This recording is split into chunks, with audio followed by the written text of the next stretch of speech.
Before the starting the section of the bilateral agreement for international trade, I would like to greet all the overseas participants who attend this section. My name is Wacharapon Chotiyaputta. I am now director of the division of International Livestock Corporation under Department of Livestock Development. So the first thing that I would like to share you that what is the role of this division do? So that my main responsibility for this job, this division is that it can be divided into two main key areas.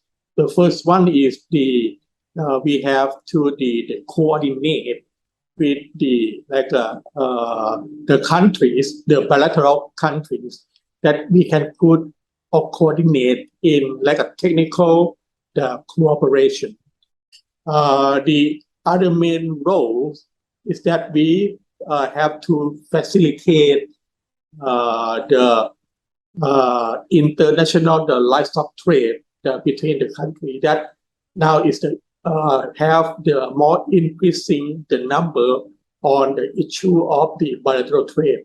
So that today that I think that I will have the great pleasure to maybe present to you on the bilateral agreements for international trade. So I will begin firstly on the outline of the section. So that for my outline, I will explain to you the first thing is that the international trade framework that is composed of the WTO and following by the SPS.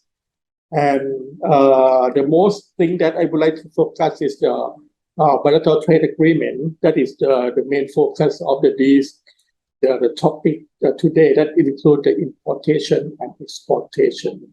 So this is the outline that I will present to you all. So that for the international trade, the framework, so that I will start firstly that so that this name I think that you may know. I think everyone knows there is a World Trade Organization. So the head office of the WTO is located in Switzerland, in Geneva. So that the WTO have the role. The role of the WTO we can categorize in the four main roles of the WTO. The first thing is that when we have just like the member from the member countries, when they went to the WTO, they will trying to discuss and can negotiate the trade rules.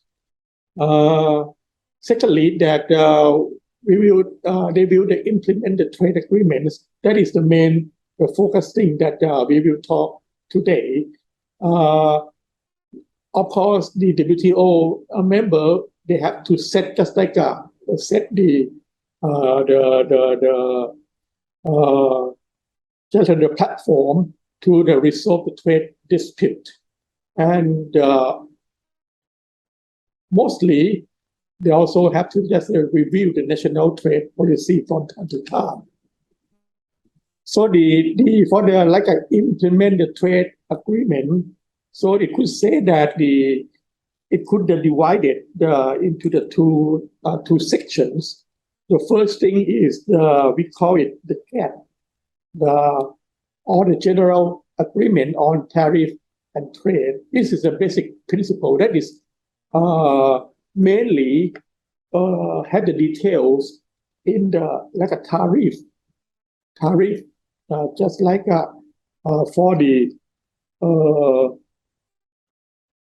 things that you have to just pay the tax and the trade. The other role is on the SPS, so that I will focus on the SPS issue that it stands for the agreement on the application of the sanitary and phytosanitary measure, that SPS. So the SPS, that you know, that is the we call it the sanitary and phytosanitary measure. So what is the objective of the SPS? So SPS is created to protect the human, animal, and plant life or health from the hazardous thing. That is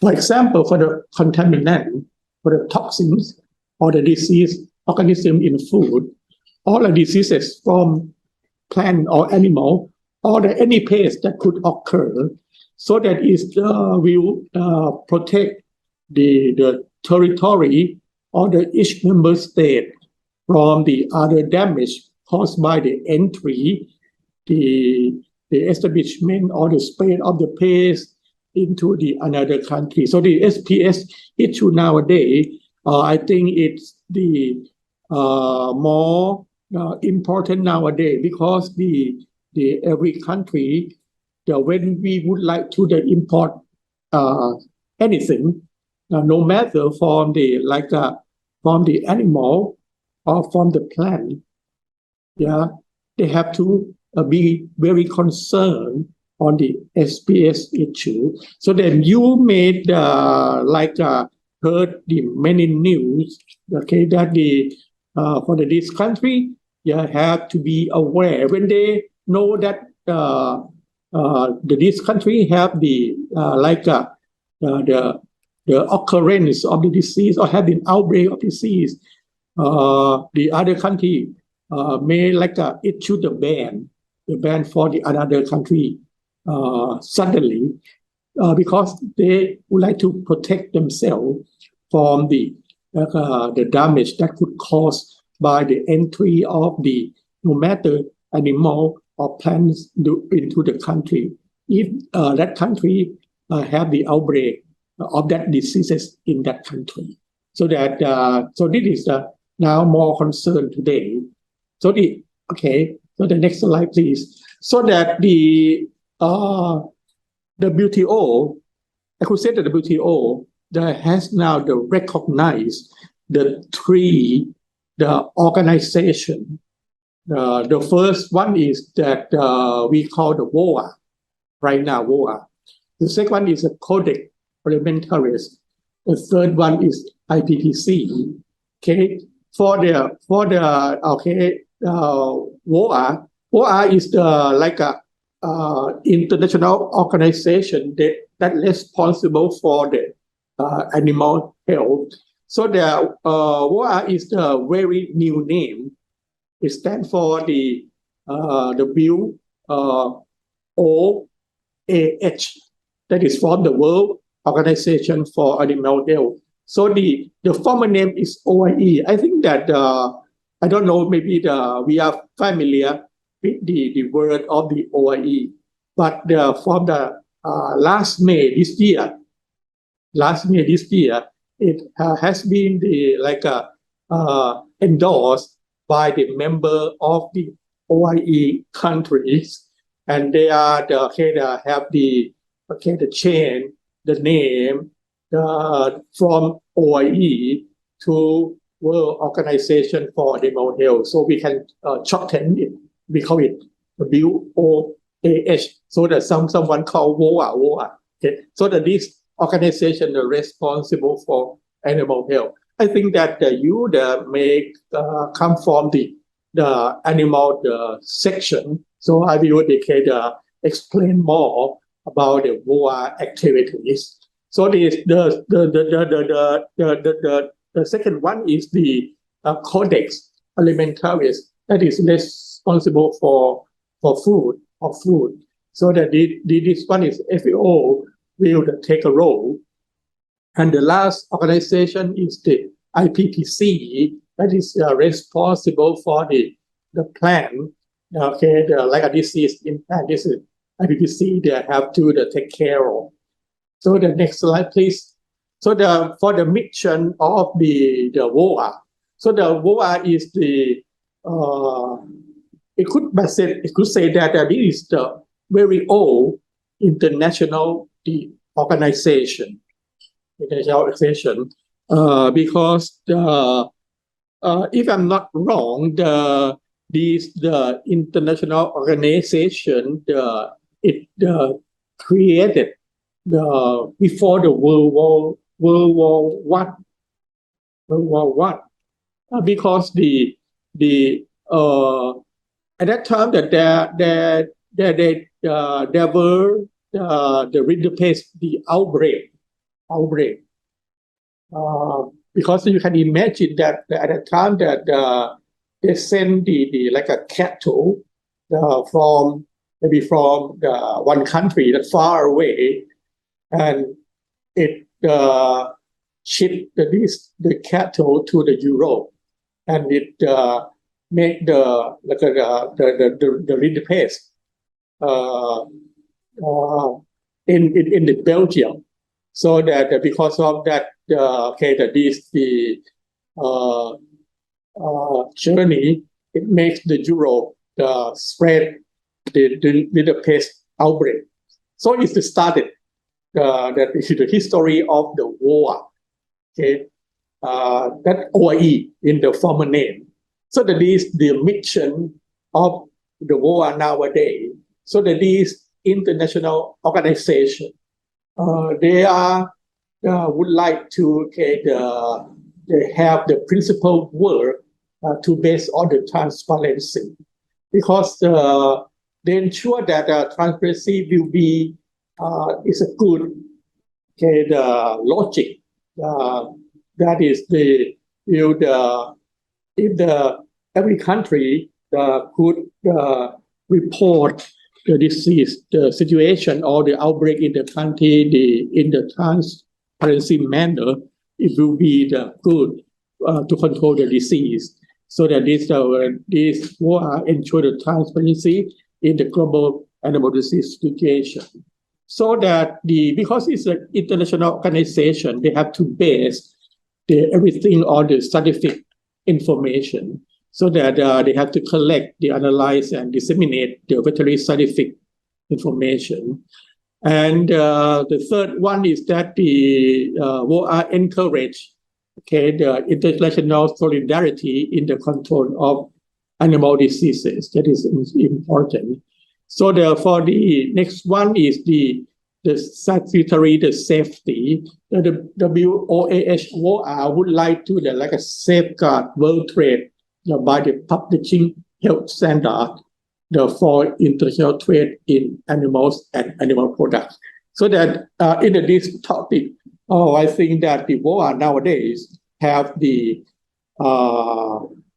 world hard to publish many many standard and renew every year to the member countries, to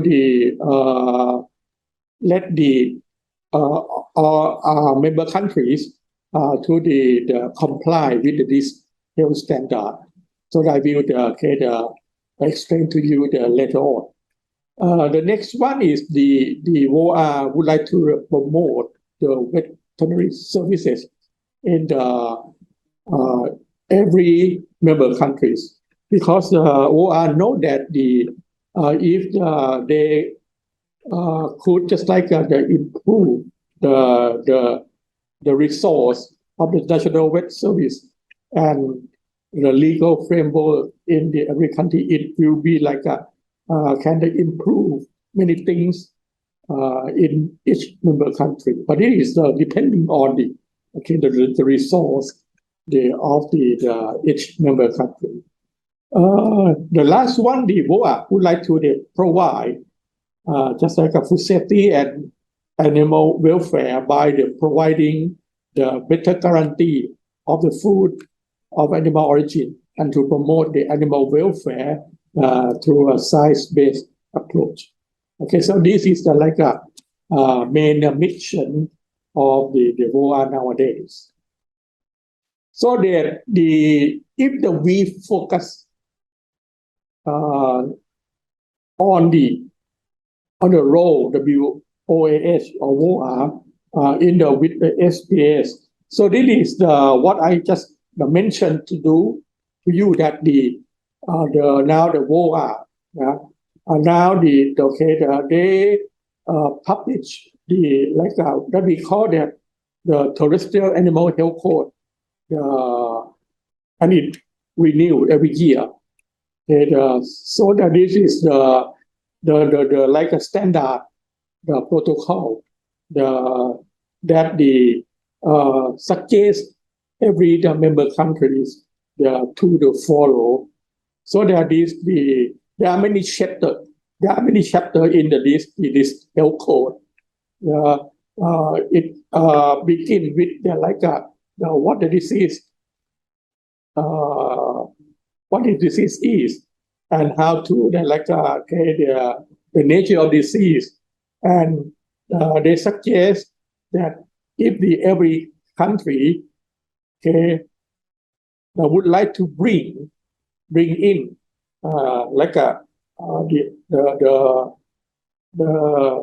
the items from another country, what that country have to comply with this rule. So that for this chapter, I showed you example in the 4.4 on the zoning and compartmentalization.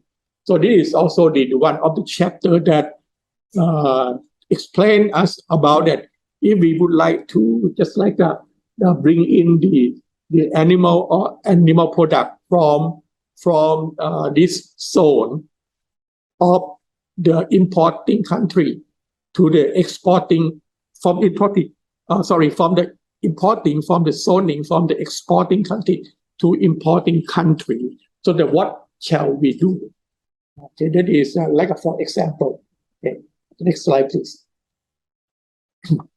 So the role of the WOA with the SPS, so that it could say that we could categorize in the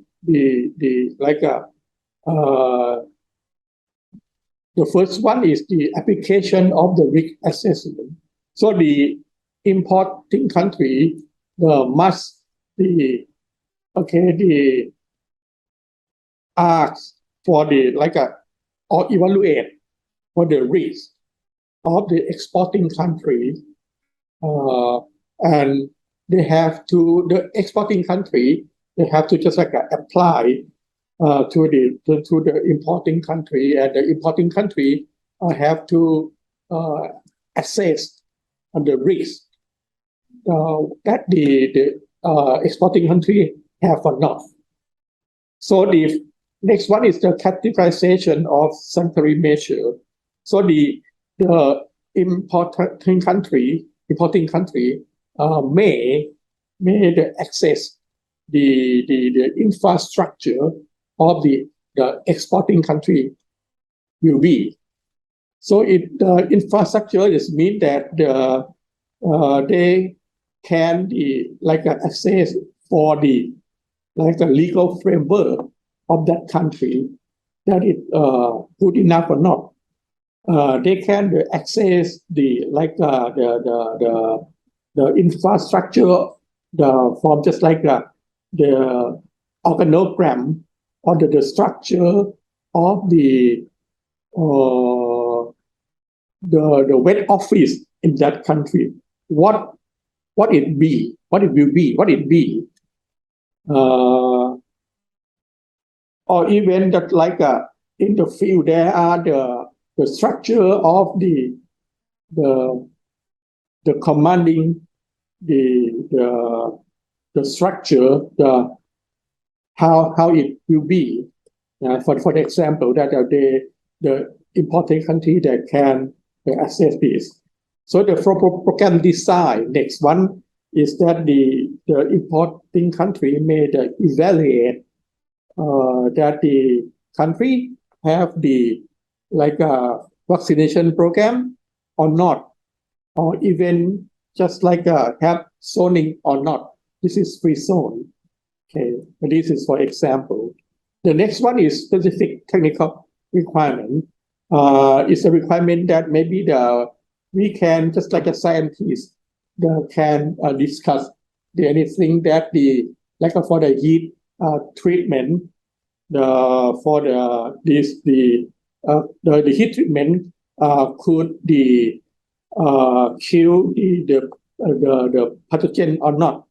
So this is just like for example that maybe for a seal container that have to pass the heat treatment under the certain the temperature, under the certain the pressure that could kill the pathogen. So it's like a specific technical requirement that they have to assess these, and they have the importing country and exporting country have to to discuss and find the solution. Okay. So the next one is the principle of the judgment of the equivalent. So that I have to mention that is the importing and the exporting country have to trust each other. It's the main thing. Have to trust each other, and they have to just honor each other, and they have to judge the equivalence of the each country in the same level. So this is the principle that is the OR the recommend. That is why the OR are trying to issue the terrestrial animal health code. That is based on the scientific evidence that every country can rely on the terrestrial animal health code. Yeah. So the next thing that I will give you details on the importation side and the exportation side. So for the importation, I would let for Thailand is the exemplary for you to learn, just like a lesson learned from the Thailand. That is what we do nowadays for the import like a livestock and livestock the product to Thailand. So the first we will just have market access. We have in the committee we will have the import risk assessment to assess what that country will be, and we send the questionnaire to them, and if it's certified, we will discuss on the requirement, and lastly we will if everything is complete, we will have the certificate. So in the details, so I will show that the step. So in Thai, for our Thai people, our Thai staff in our department, usually that they say into just for easy remember, that is a nice step that for the importing any livestock product from the other country to Thailand. So that is the 9-step importation process. I think that maybe that you can learn from them, and you can make use for your country because this 9-step has been circulated in the WTO, and I think that this is like a transparency process that the Thailand has also acceptable from the importing country, so that it can be categorized into the 3 three main category. So I will explain for the pre-risk analysis. The first, so the firstly, our CVO, okay, I could say that CBO from the important country, they have master intent to send the letter to us. So they have to make the intention by sending the official letter for us, so that when we receive the letter, official letter, so we will bring it to our market access committee. So our market access committee, we will evaluate it, that what is how possible that the product or the number of the animal can come in or not. So we will consider on the purpose or the objective of the importation, how many numbers we bring in, and it will be just have the impacts on our economy in the large area or not. So our market access committee will consider for the importation first, and we have many details in the marketing access the committee, just we will have circulate, we will have the meeting, we will have the fact finding. So this is the detailed issue. Okay, if the process have been completed, so the next step, we will send the letter to the importing country in the risk analysis step. We will send the questionnaire to the exporting country.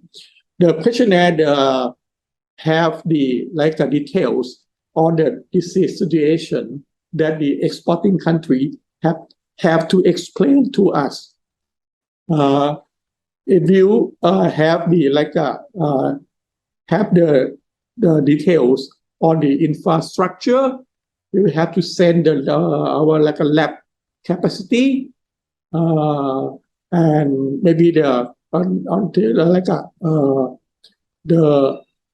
surveillance or monitoring of the disease, and also the management of the vet services, or even the management of the quarantine process. They have to send everything to us in this questionnaire.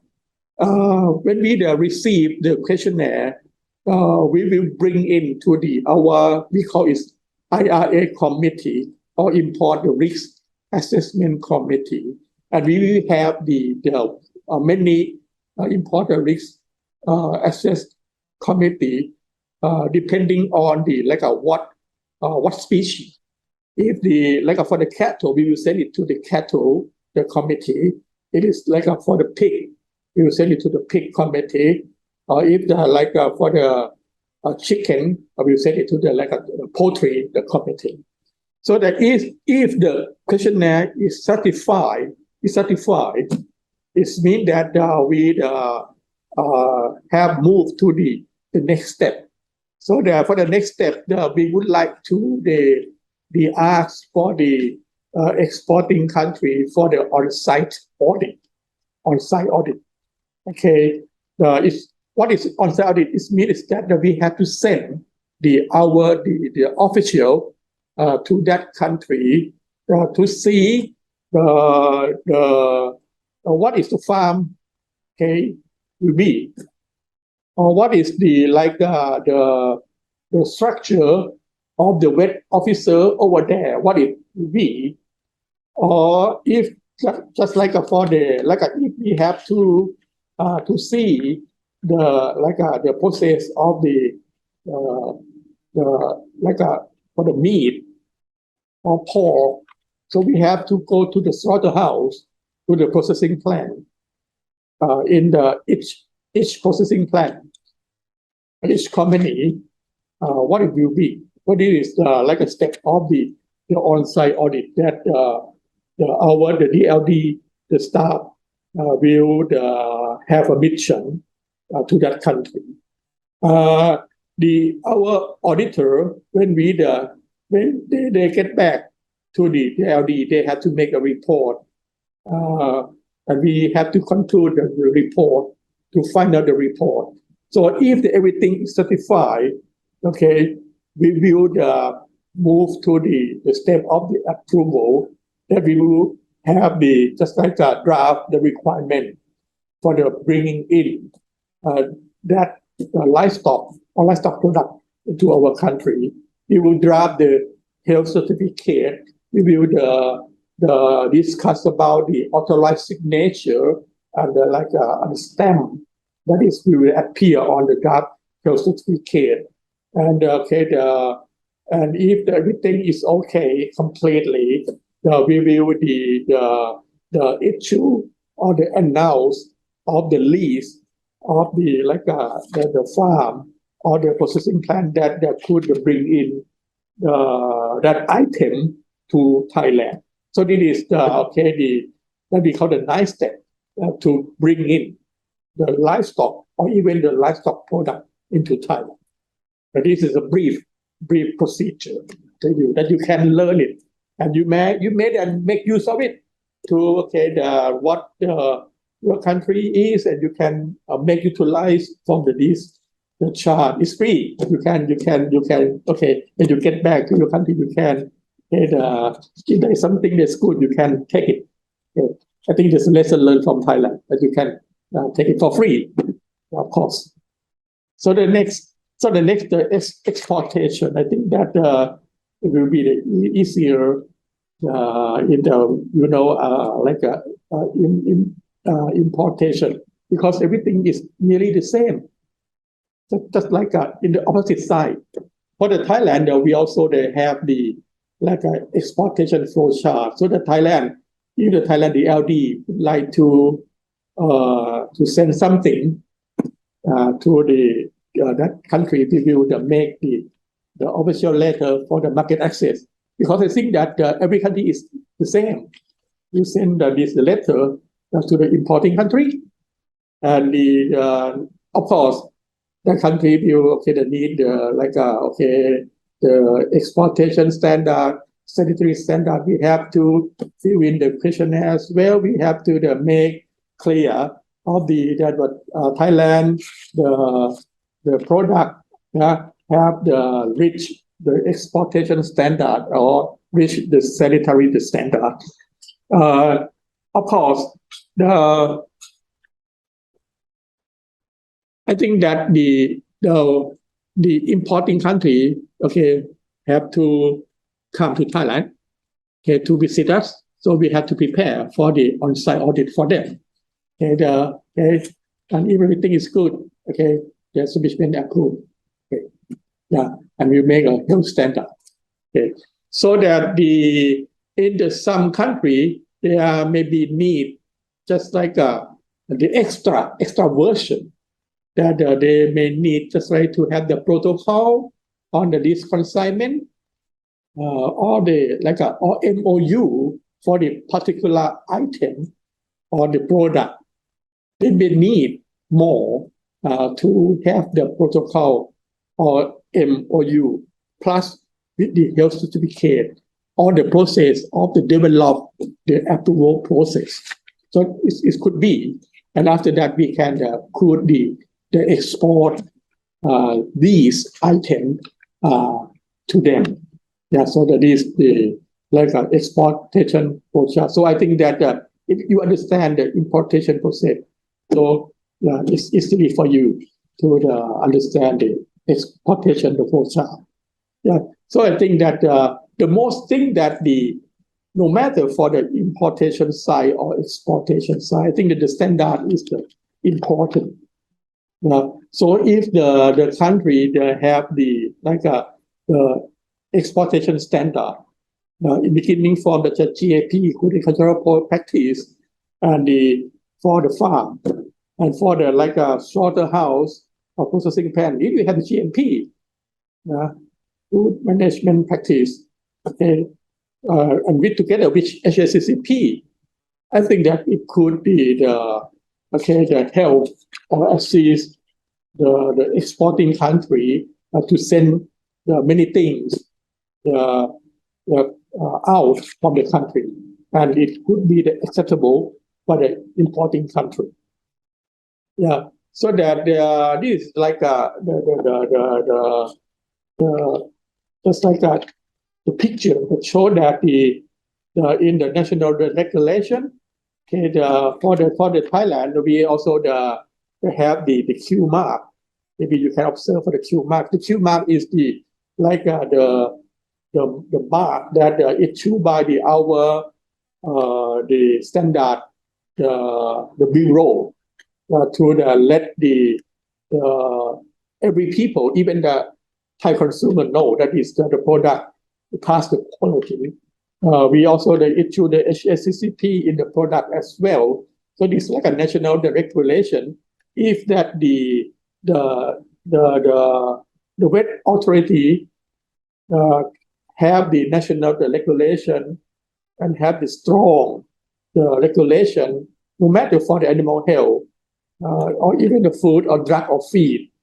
Okay, I think it will be okay. The good, the fundamental, the process, so that for the importing country and regulation, so we have to comply with, no matter for the EU side or the other country over the sea. I think it's practiced the same, and the top one mostly that we are the accredited the international standard that based on the like a BOA for the animal health, or even the codex that is based for food, or even the ISO is the standard organization that every country accept these. So that in the summary, I think that in every country that we should make everything in the good track and follow the international standard that we can quickly rely on it. So that I think that is the last slide. Okay, just one the slide that I would like to make the emphasis to you all, so that I think that from my experience, for the importing country, I think that we have to just to defend us on the disease control measure. I think that we have to explain to them that our country have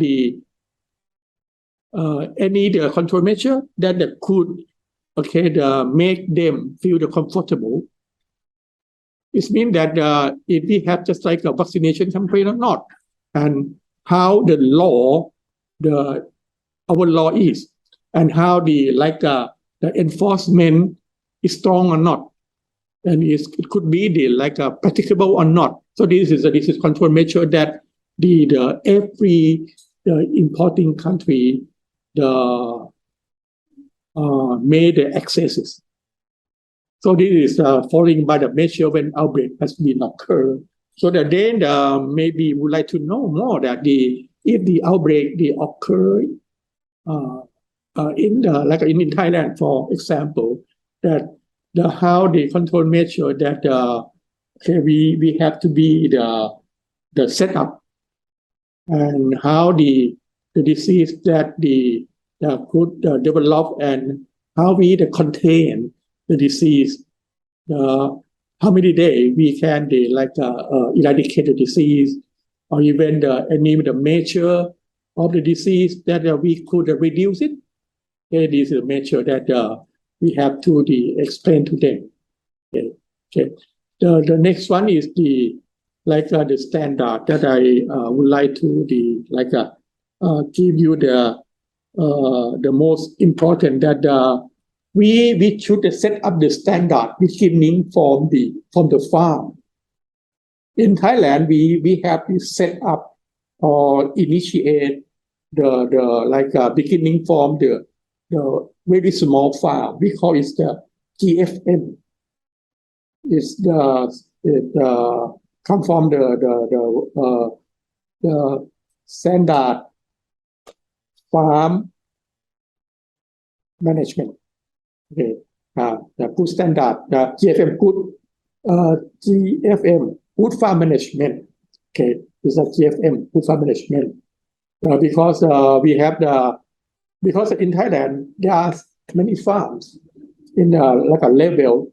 If the farm is ready to export, it must to be in the level of the GAP level. So this is our Thailand have trying to encourage our farmer. If they would like to sending something out from the country, they have to reach the GAP at least. And they're like a slaughterhouse have to in the like a the GMP, for example. Okay. And for the next one is the scope of the product. So because there are many details on the product. For example, for the pork, there are many just like many portion of pork they would like to export. So that this kind of thing you have to discuss with the exporting country what product they need to bring it, because some portion will maybe have a more risk than other portion. So this is a detail that you can define it, and you could just know exactly what portion of the product is, and you can reduce the risk according to the guideline of the health code of the BOA. So this is like an important detail that I would like to focus on before I end my presentation. So I think that because I just have a bit of time, so I would like to thank you for your attention.